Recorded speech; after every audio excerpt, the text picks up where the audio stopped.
I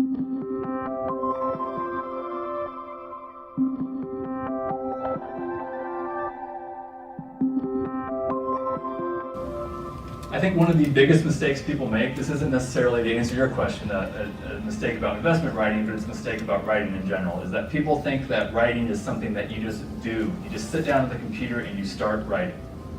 Now, in fact, a lot of people do it that way, but it's not the right way to do it. The correct way to think about writing is that it's a series of 5 finite steps.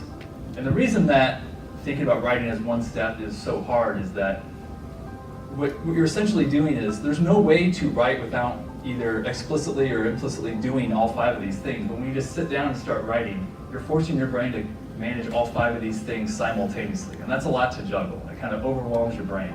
And I feel that this approach, or just sitting down and starting writing, is what leads to a lot of the things that come across my desk and the things that come across your desk, whether they're some of the biggest sins that we see, like the lead gets buried, or you read through it and you end up with more questions than you had when you started, or you read through the whole thing and you're not really sure what the main point of that was, or it's hard to even follow the author's line of reasoning because it's so disconnected and convoluted that you can't follow what they're saying. And I believe a big reason that we see so much bad writing is because people think, I have an idea, I'm going to sit down and write it. And I believe firmly that the number one thing that you guys can do, if you don't take anything else away from here, is that to realize that you need to have a process for your writing. Writing is something that requires a lot of concentration. And if you're trying to do it 15 minutes at a time, it's going to be a very inefficient process. Writing isn't something that you can just come in and out of, like answering email or other sorts of tasks. And so what I found is to write efficiently, you need to block off a big chunk of time for yourself. One thing that good writers do that bad writers don't is bad writing, you'll be reading it and it'll talk about one thing in the first paragraph, and in the next paragraph we'll be talking about something different, and it just throws you for a loop. You don't know, is this intentional, or why are we talking about something completely new, or what happened?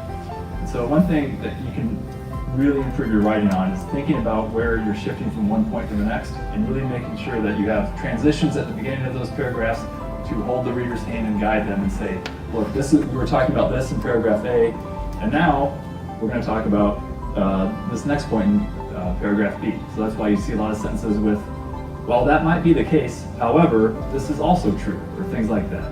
So, while many people believe this, the fact is that this is the case. And so using those transitions makes it much easier to follow for the reader to follow along and understand your thinking.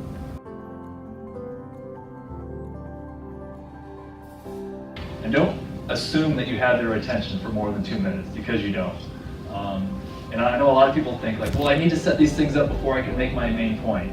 Well, the truth is that people are going to put it down before they get to your main point, and they're going to think you really didn't have much to say. So don't bury the lead. Your most valuable real estate is the headline, the first paragraph. Make sure that the thing that you really want the reader to know is there front and center.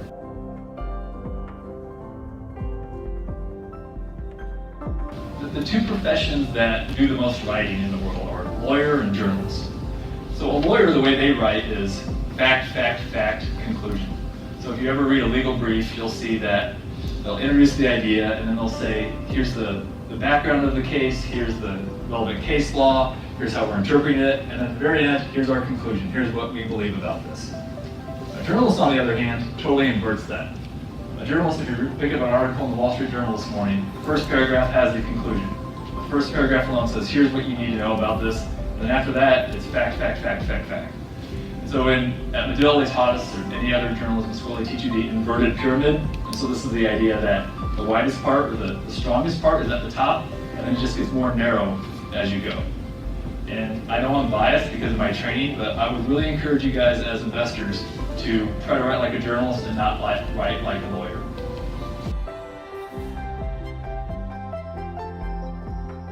One of the most difficult things as a writer, or the reason that writing is so difficult, is because essentially what you're doing is you're saying, I'm the expert on this, I know all this, I'm writing to you, the person that isn't the expert, so I'm trying to communicate what I know as the expert to you, the layperson.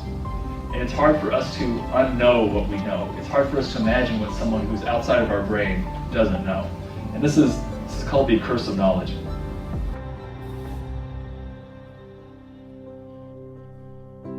The story is in fact an allegory about the political and economic debates of the 1890s, which was a decade where the US monetary policy was being called into question, and people were wondering, should we stick with the gold standard, or should we also devalue our currency by adding in silver, backing the dollar with silver as well. So hence, in the story, the yellow brick road, if you follow gold, some people thought that will get you where you want to go.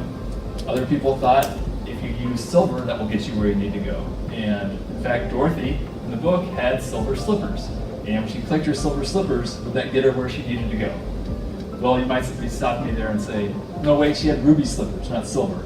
Well, in the book, they were silver, but then when they made it into a movie, because it was black and white and Technicolor, they turned it into ruby so that it would show up differently. And so I'm not asking you to come up with a fairy tale to describe your investment thesis. You don't need to use any flying monkeys or witches when talking about why this investment opportunity exists. I just use this as an example to show that there are ways to take your more abstract ideas and make them more tangible.